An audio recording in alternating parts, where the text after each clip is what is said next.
Here is the bolt we need to get to right here. We got our 1.5-inch socket.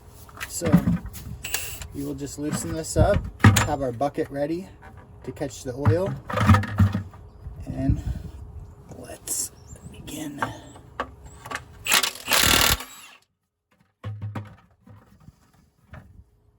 Just like that. So this is a messy job. You want to make sure you have some rags.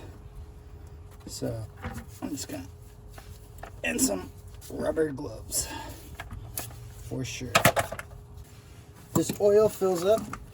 It takes 10 gallons, so we're just about full here. So I'm gonna swap this out.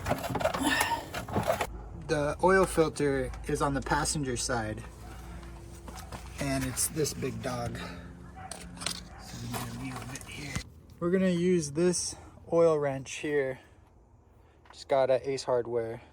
Works pretty well for big filters like this.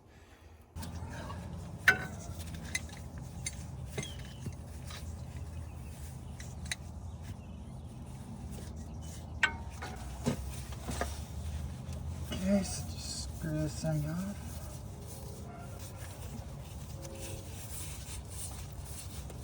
This thing screws for a while.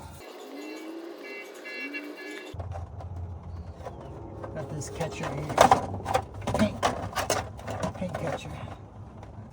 A little trick you could do, I should have did that first, is you can take a screwdriver, poke a little hole, and get the oil out. Like that. Let the oil drain out the bottom. Just let that go ahead for a while. Okay, now we are going to be putting that bolt back in. It's an 1.5-inch socket, so we'll just screw this back on. These are the 2 other bolts on the other side. You could take any 4 of these out. It's just easier to remove this one on this side.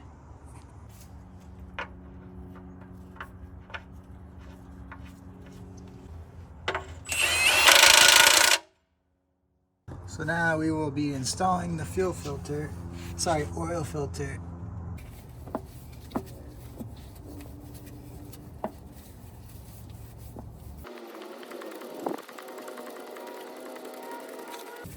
And once you get it on and it starts to get tight, just go decently tight. Don't go as tight as you can possibly go.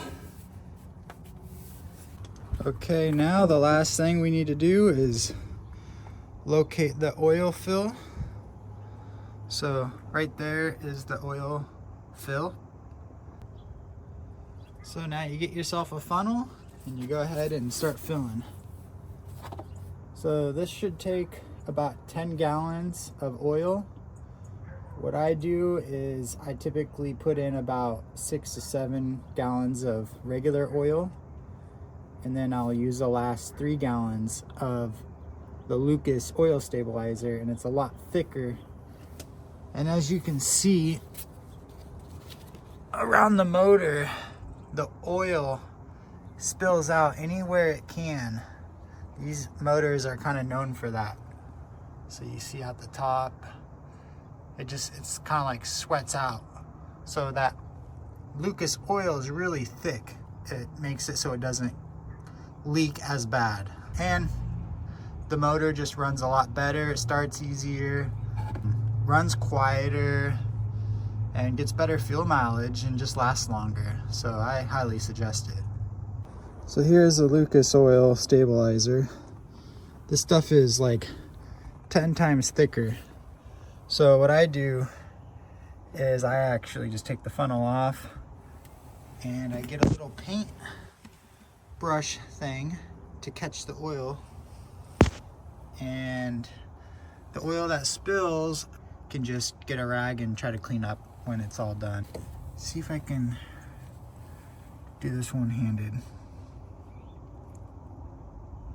Okay, looks like I got it.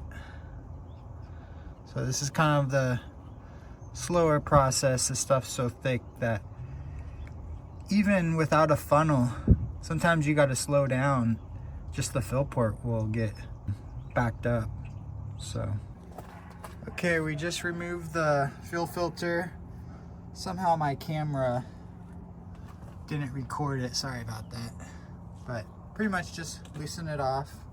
So something very important is when you go to put the new fuel filter on, you want to make sure you fill this up with fuel, diesel. So when you start your truck, if you don't fill this up, air will get in there and air will get in your lines and your truck will not start.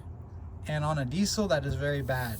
Gas cars, it doesn't affect them. They don't do the same thing as a diesel. So we're gonna take this over and put some diesel in it.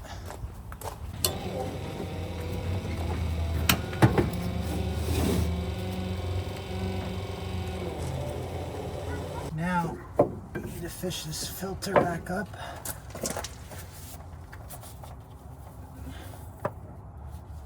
And you want to make sure you get diesel and rub it around the outside edge, just like the oil, so it gets a nice seal. And then just screw it back on.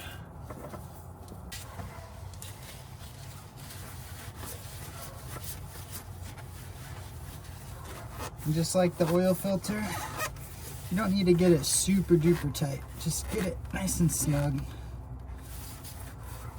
Okay, she runs. We got her fired up. Double check everything. You want to go through, make sure you didn't leave no bolts well, we don't have no bolts here, but no tools laying around. Nothing. You want to do that before you start the rig. So, well, thanks for watching. I hope